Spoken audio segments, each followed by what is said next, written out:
বাঘের রানী জারিন। জারিন ছিল পশুপ্রেমিক। সে জঙ্গলে একাই বসবাস করত ঘর বানিয়ে। একদিন পশুদের সঙ্গে কথা বলার জন্য সে যাচ্ছিল জঙ্গলের পথ দিয়ে। ওই পথ দিয়ে যাচ্ছিল তাদের বাঘ।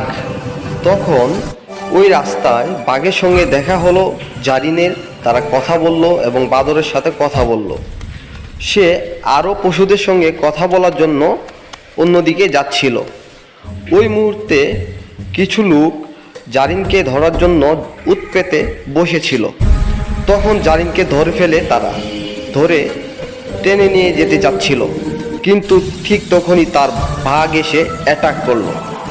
বাঘ পারছিল না। বাঘের এক থাবায় সকল মানুষদের মেরে ফেলল।